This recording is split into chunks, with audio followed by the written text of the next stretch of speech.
This is my interview with Nick Jameson, recorded for my documentary The Making of Day of the Tentacle for this year's 30th anniversary. Nick voiced several characters for Day of the Tentacle, including Dr. Fred, Dwayne and John Hancock. Nick's done a ton of voices for games and a lot for LucasArts, including the voice of Max, Kyle Katarn in Dark Forces and Emperor Palpatine. His career in voice acting, TV and film is so long that I just can't list it here, so I'll leave an IMDB link in the description if you're curious. He's also had a successful career as a musician, music producer and comedian. There are links to Nick's socials below and links to the full playlist of interviews and the full documentary. As always, I've edited out some pleasantries at the start, so we'll jump right in. Enjoy! So yeah, I mean, obviously you've had like a very diverse career, and you know, not just as a voice actor but TV and film, and I'm reading here in my notes over 100 film credits, animated series, live action TV and stuff, and of course in music as well. Mm-hmm. And yeah, you've provided voices for a lot of video games, I think over 100 video games, and many of them for Lucasfilm, obviously. Several graphic adventures, and most notably probably Star Wars. You've done a lot of Star Wars stuff for them. But I think, you know, my first encounter with you, I think, apart from with Day of the Tentacle, when I didn't necessarily know it was you, if that makes sense, was Lost, because I'm a big Lost fan. And your Australian accent is so convincing in that. So I guess I was just kind of wondering, when did you realize you had a knack for voices and accents and the like? Well, when I grew up, we sort of bounced around the world a bit, and I always just had fun mimicking accents and different voices and things. Then when I got into voiceover and acting, I kind of took it to the next level, started studying it and really paying attention to it. And the Aussie accent is one of my favorite, actually. I was in an Australian band for a while, with a bunch of Aussies. And, you know, they tell me about Bears and McKenzie and all these sort of Australian folklore. And, you know, I got right into it. So it was a lot of fun. That's great. So how did you come to get into doing voiceover work originally? Well, I was in music prior to that, and I had a rock climbing accident that kind of blew that all up. That's a long story, but I had a friend. I needed to make some money, and I had a friend who did voiceover, and I thought, well, I'll give that a go. And since I had been messing with voices for a long time, and I made a little tape and sent it around to agents in Atlanta, where I was living at the time. And yeah, I started getting work, and I immediately liked it. It's just different from sitting in a studio month after month and hoping your record will be promoted properly.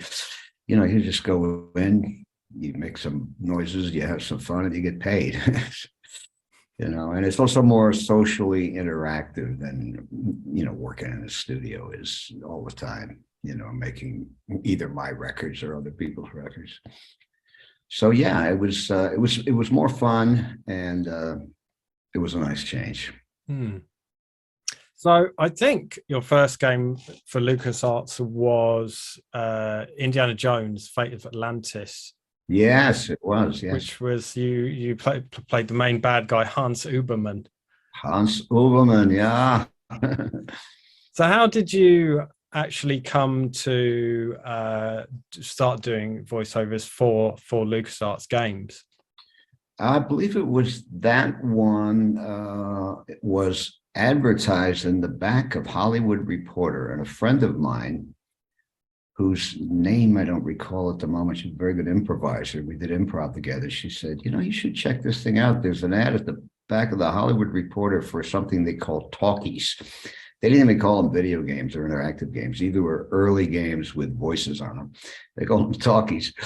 And they didn't go through agents. They went in the Hollywood Reporter, which is the last place you would expect, you know, to find that. You know, it's an industry newspaper for professionals talking about, you know, what agent got hired where, and reviews of movies and stuff. So I checked it out, and I went down and auditioned.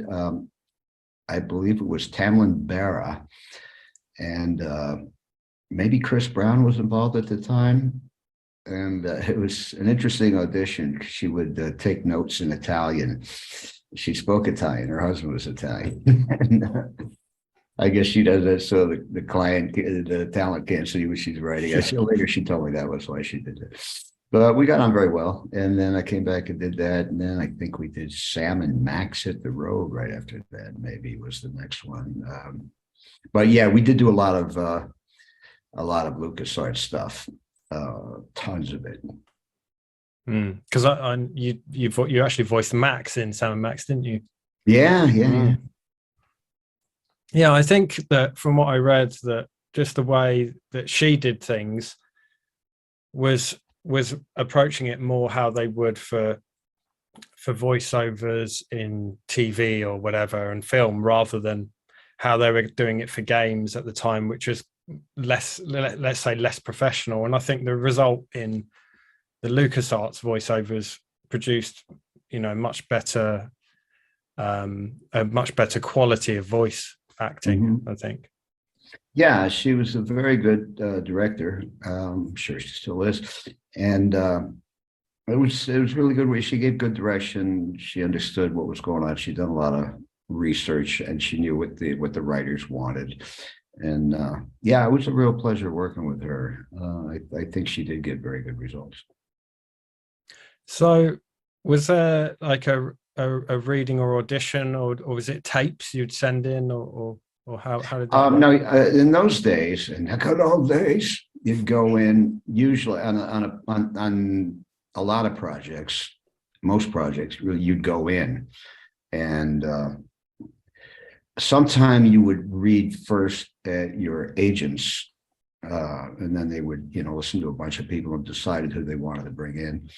This one, because there were no agents involved, I just went in. I ended up, of course, paying my agent, but this was something I found on my own. So, that doesn't really exist anymore, going in and auditioning, or even a lot of times going in and doing the job. You're doing everything from home, which I personally hate. And I just, for a long time, it just started getting more and more and more like this. And now with COVID, it's pretty much all like that. And I miss the social aspect of, I like to get out of the house and go down and interact with people, see my friends in the waiting room or in the session. But yeah, I do like on those projects, pretty much, once she'd worked with me a few times, she didn't really audition me anymore. She would just hire me. But most auditions for things like that then were you would go in and meet the voice director. Then it became more where you would, as games got more and more popular, there were more and more of them. You would do it from home and send it in, or you would go to the agents and your agent and read in a booth with a booth director, and then they would bring you in if they wanted to hear more, or they'd hire you from that. So I read, what did I note down what it was called? Oh yeah, in the credits it says recording done at Room 222 Studios, Hollywood. So is that just like a recording facility, where? Yeah, it was kind of small place. I don't know if they did anything other than voiceover there. I have an idea they might have done music too, but it wasn't a big room. It was a smallish room in the sort of funky part of Hollywood. And yeah, we did a number of projects there.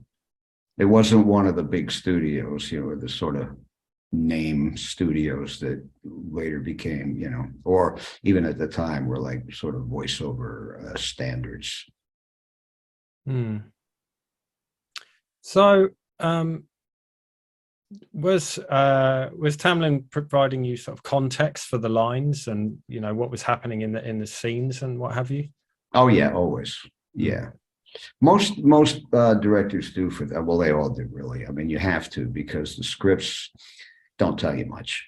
it's just lines of dialogue. You know, you say the same thing 15 times for each line. So it's it's not like reading a TV script or a film script or a play. You have really no idea what's going on. And so the director will walk you through each scene, and sometime will feed you lines even, or stuff like that. You definitely need somebody, giving you the beta on that. Yeah, because especially with things like adventure games, there could be 5 different branches to the conversation, and it's impossible for you to follow what's happening. Yeah, especially anytime anybody comes into a store to buy anything, if you're playing a shopkeeper or something, it's like they just go on forever, like every possible, or one of those things. You have a mission to go and find the whatever, and there'll be, a billion different varieties of that. And then, of course, when you die, you have to die a whole bunch of different ways. Everything has to be done a bunch of ways, usually. And I assume always with this kind of work, it's you're always solo. You're not kind of ever talking to any of the other voice actors, are you? Just all recorded? No, never. No, not in games. I'm trying to think if I've ever done a game where there were other people in the room. Not that I can recall, except, well, like for Sam and Max Hit the Road, Bill and I worked together. The recorders both together, because it was such an interactive thing. You kind of had to. There may have been some other ones, but I can't remember off the top of my head. The vast majority, at least, is done solo. But so sometimes in other work like film and TV, you might be doing it with other people. Yeah, in those days you would. And for TV, film, they tend to do you solo, which I never really understood. Because there's always a lot of acting interaction between the characters. It's like they want so much flexibility. I guess they want to have you do it 50 different ways, even though they're only going to use one.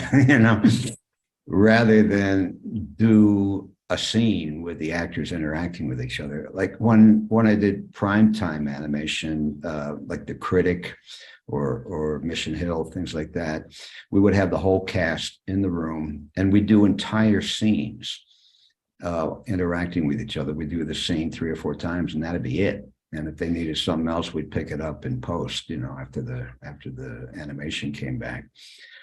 But film, it's they take a long time, and you do it by yourself.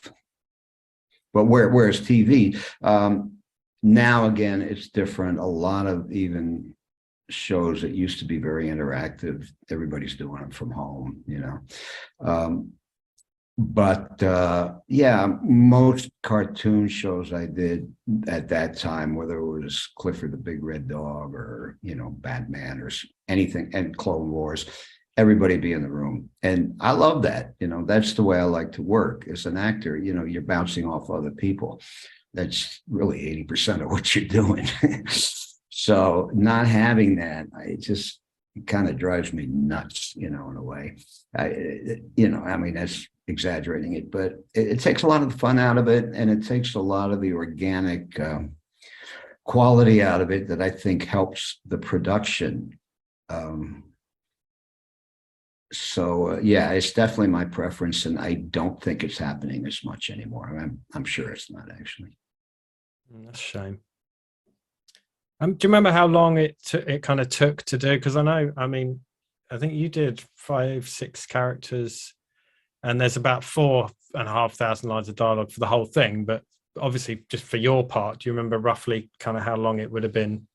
Oh, for Day of the Tentacle? Yeah. Yeah, I don't remember. No. If you can jog my memory with some of the names of the characters. Do you know what? I can, and I made a little. I thought you might say this, so I made a little clip.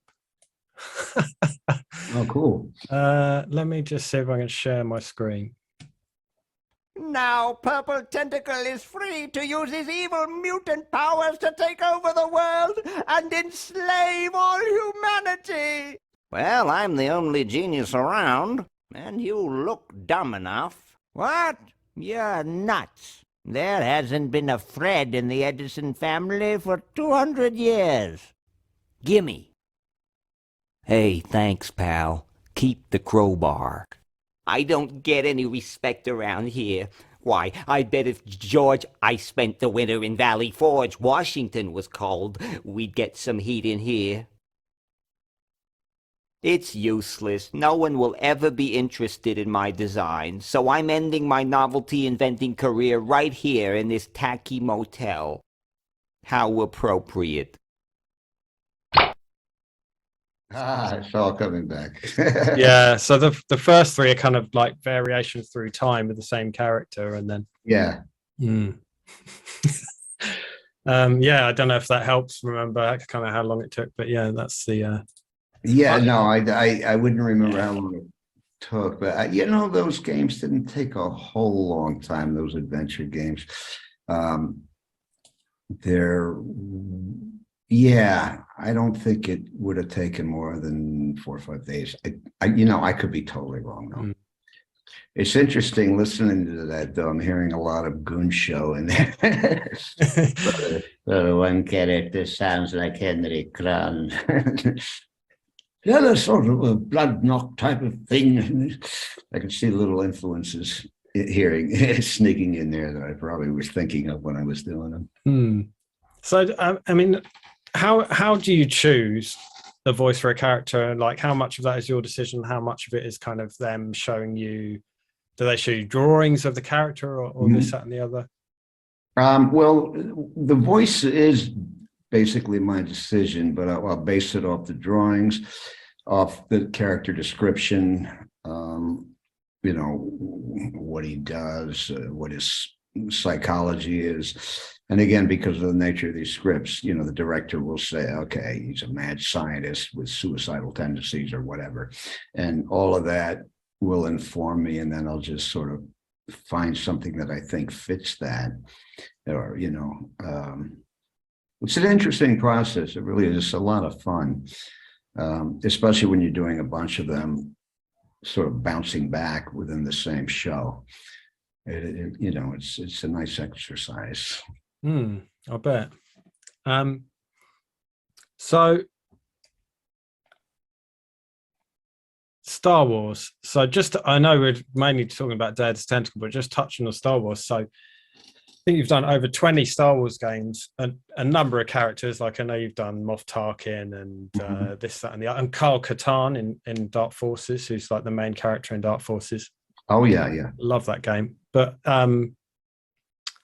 yeah, I think Moff Tarkin was your first actually in X-Wing, which was 93, same year as Sam and Max and Day of the Tentacle. So that was obviously a very busy year for you at LucasArts. Yeah. But you've done Palpatine for years as well, many games, and then that obviously spilled over into Clone Wars animated series. So I guess the question is, as opposed to something like Day of the Tentacle, where you're kind of making your own voices and interpreting voices based on descriptions and pictures and this, that, and the other, is it a lot different or more difficult to do something like Palpatine, where the character is kind of an established character with a voice, if that makes sense? Yeah, it is really a different process. For me, you know, sometimes people will, I guess it happens more in movies with they're remaking something, the actor will take a whole different character on it. But for this, certainly for the Star Wars ones, you wanted to sound as much like them as you could. And, you know, you study the movies and you just listen to the inflections and the delivery and sort of the thought process, you know, you sort of try to divine how the character thinks. So yeah, it is a very different process, I would say. So were you or are you now a Star Wars fan?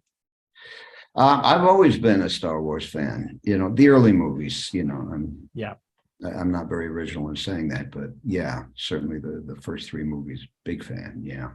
Wow. That must have been awesome then to voice some of the characters. Yeah. Well, you know, shortly after I arrived in LA, I started working with Mark Hamill in voiceovers. We were at the same agency, and he's a great guy. He became a good friend and was actually very helpful to me in my career. He would just sort of talk me up and stuff. So that was cool. That's really, I guess, my one connection to the films. I don't think I know. Well, I know Bonnie Peace, who I believe has been in some of the later ones, which I haven't seen. She's a good friend, but yeah, Mark's great. I can't say enough good things about him, and that was really cool to meet him and to hang out with him. Yeah, I bet.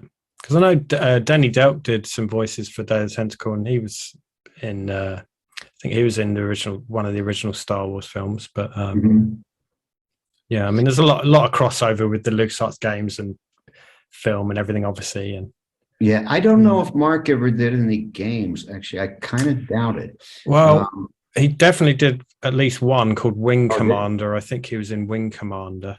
Oh, okay. But I don't know if he did much beyond that. Yeah, because he is. There's a lot of celebrities who do occasional voiceovers, but he's a guy who became a top voice actor. He's just a great voice actor. But I know he had certain restrictions, from his contract with the film people as to what he could and couldn't do relating to Star Wars. But yeah, it's interesting. I didn't know he'd done any games. It was interesting, actually, for even just LucasArts producing Star Wars games, because as we mentioned, X-Wing in '93 that you did Moff Tarkin for, and they released, I think, another one like that year. But that was the first year they ever did Star Wars games, because they were adamant that you cannot make Star Wars or Indiana Jones games. Oh, wow. For years. And then obviously 92, your first game for them, Indiana Jones, that was kind of the first time they'd gone into the films. Everything prior to that was kind of original ideas and stuff. Oh, yeah. I did an audiobook one. I think it just one, but I did do an audiobook playing Palpatine. Can't remember who else I played on it, but that was a fun process. That was interesting. Yeah, I bet. So have you ever played any of the games that you've actually done voices for? I have never played a single video game in my life, and I probably never will. The same reason I don't play golf. I'm afraid I might like it. Yeah, another huge time suck. I got so many things I'm interested in doing. I don't know, maybe I will at some point, but no, I just haven't. Do you ever get recognized for for voice acting and what have you? Is that a thing that happens? Because obviously people are less likely to see your face in those roles. Yeah. Well, if people are really into the games or into a cartoon or whatever, they'll recognize me by name. It's not like people stop me on the streets. Hey, your voice sounds familiar. But I live in Iceland now, and I do stand-up comedy, and we have a real tight community. And a lot of those guys, before they met me, were familiar with my work, which was kind of surprising to me. But if you're really into that stuff, you know who does what.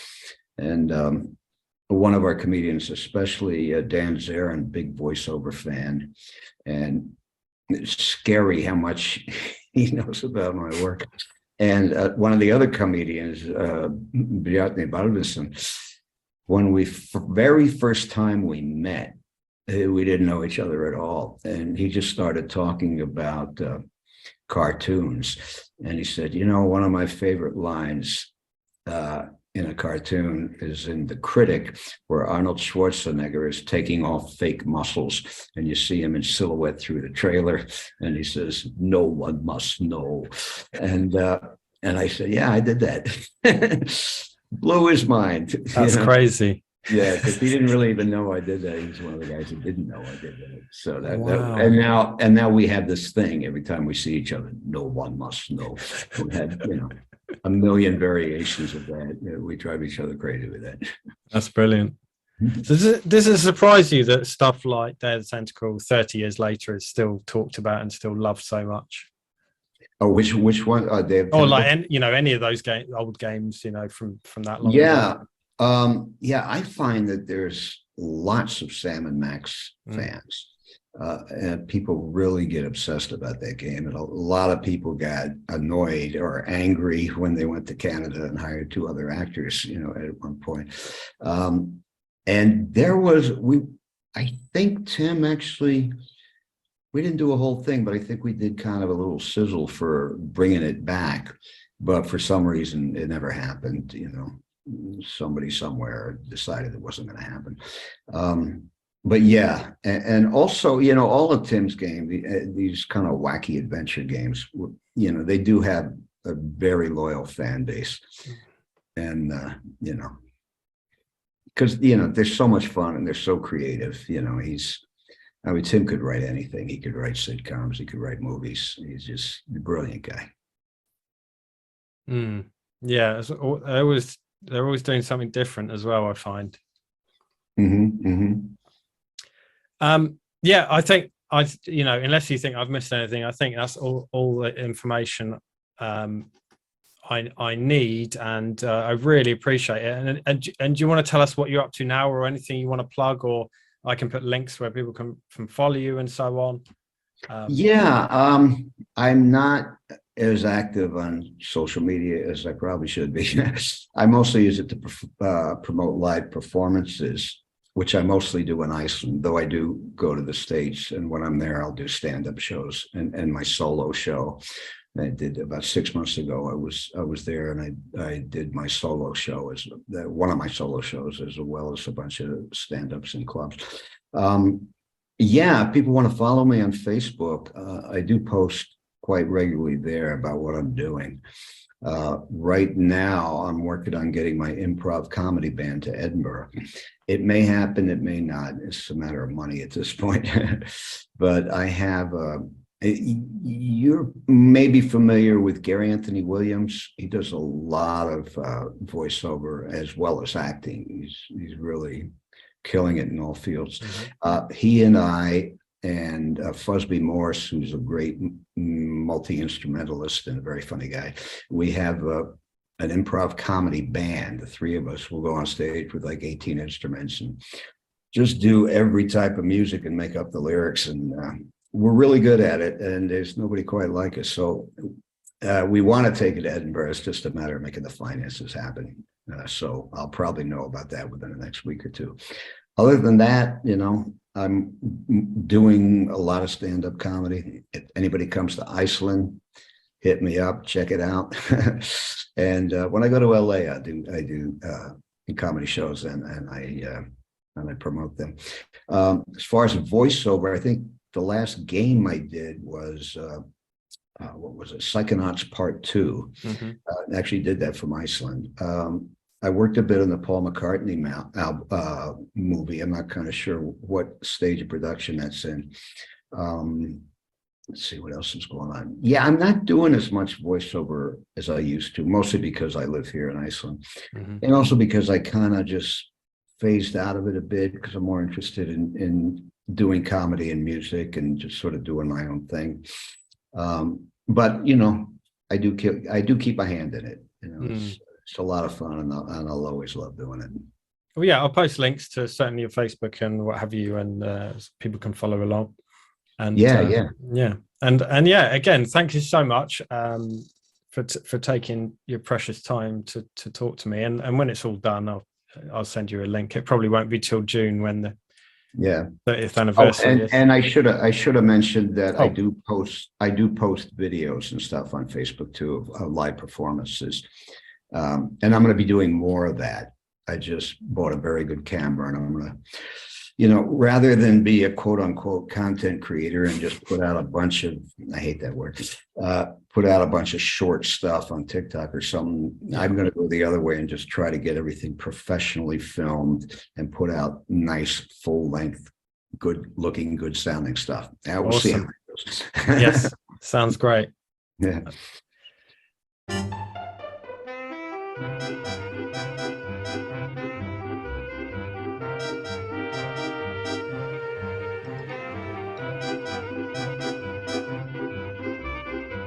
Bye.